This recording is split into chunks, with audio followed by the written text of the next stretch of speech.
Saved by the Bell, or in this case, a chair. Two kids at a high school get into a fight. One kid pulls a knife, starts getting aggressive towards the other guy. He's able to utilize a nearby chair to create distance and temporarily disarm the kid, in which case he then just pummels him with punches and beats the living crap out of him. Yeah, let's break this one down. All right, let's break down one of the most crucial moments of this video, in which case this whole situation could have been prevented from the get-go. And again, this is hindsight, right?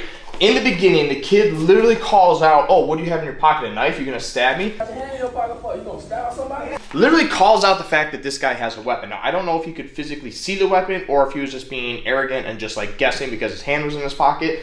But if you for sure could see that there is a weapon, get the hell out of there. Or at least just get hands-on right away. Or if I'm even guessing and under the assumption like you've got something in just the way you position, yeah, like let's just, kind of like hide your hand a little bit, right? Like if you're just kind of standing like that, like you're obviously holding something and we're already kind of like at a point where something's about to happen, right? I guess school could be different, but if I was out on the street and I saw this type of situation, I would get the hell out of there if I could, or I would look to get hands-on right away, whether I grab it, sucker punch you in the same time, or maybe I go cross hand and as I kind of shoot out to the outside, I get like a Russian tie position, and then at this point I can either just post up against your waist and just keep the hand there, or I can rip the hand out. If the weapon comes out, that's fine, because at least again I know what it is, and then from here I can work to take you down and do the damage that's necessary. So you do have options if you are able to tell that there is a weapon before it's actually engaged, right? But the kid calls it out and he initially just like whips the weapon out. Now again, I don't know if this was this guy just being fancy and like showing off like, hey, I got a knife, or if he was trying to like cut me in the process. But the guy does actually a nice job at blocking this, and as the knife kind of comes out, he kind of like checks his arm a little bit.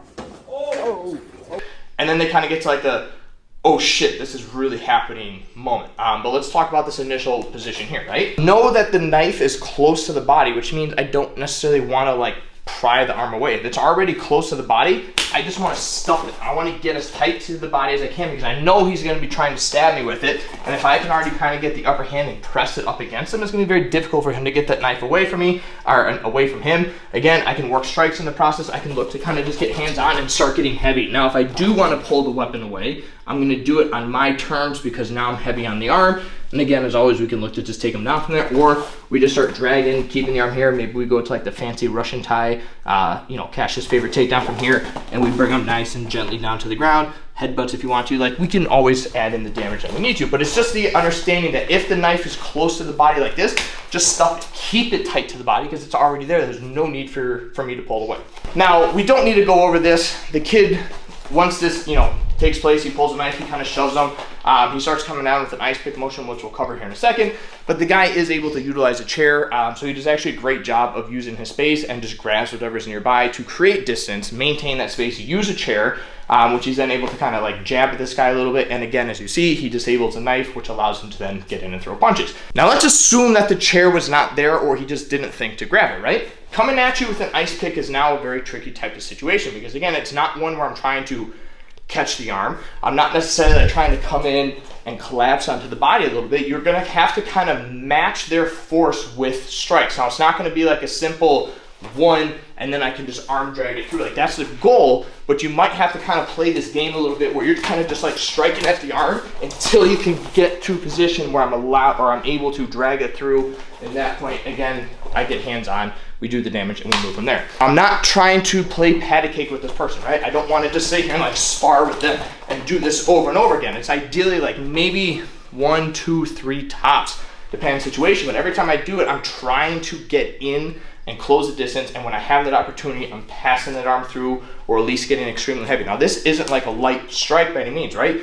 I'm using the bone, we're going against all the meat of the arm. I'm not looking to like strike at like the bicep or shoulder area, because he's still gonna stab me. I'm also not looking to come all the way up by the wrist, because if I miss, it's still gonna hit me. So I wanna aim more towards the elbow area a little bit, and I have to be firm and connect. And then again, as we're doing this, I'm closing the distance in that process, and we kind of go from there. You can do this as a drill, just in general, where, like, here, I'll do it for you. You can kind of switch to side note. This is a fun drill that you can do depending on how you're holding the knife, or you kind of just come at them and they just kind of work these different checks depending on how you're coming, and kind of pass the arm through a little bit. Yeah, and we just kind of hit this a little bit. So it's a good drill to kind of do just to get comfortable blocking, passing the arm through. Because again, in situations where someone's stabbing, you have to be comfortable checking it and matching that force. So in this case, it is an ice pick. I'm gonna check it, match it when I have that opportunity, get my head into the position, drag this arm through, get nice and heavy, bring it down. If we go toward typical, in this case, I can go shin pin, do the damage, smash your head into the ground, and do what you need to do.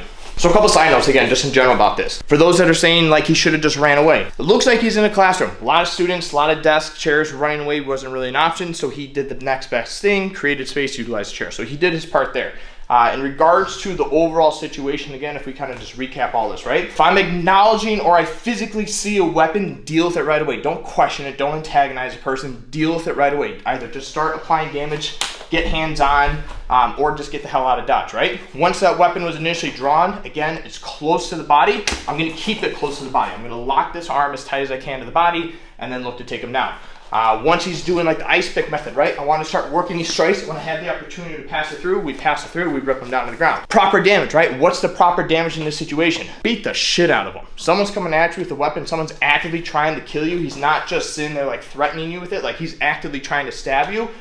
Do the damage you need to do to end the threat. If I have to smash his head, if I have to knee him in the face, break his arm, whatever, you know, if I get into this situation, he's really trying to get this knife back, just fucking break the arm and rip him down. You know, do the damage you need to do to end the threat. Understand that there's going to be legal repercussions regardless of what you do in the situation, especially once the weapon gets involved. But at the end of the day, look to get hands-on, understand the different stages of this type of situation. And as always, yeah, if you can get the hell out of dodge, then definitely get the hell out of dodge. Otherwise, you have to be able to get hands-on, so you better start training. Stay safe.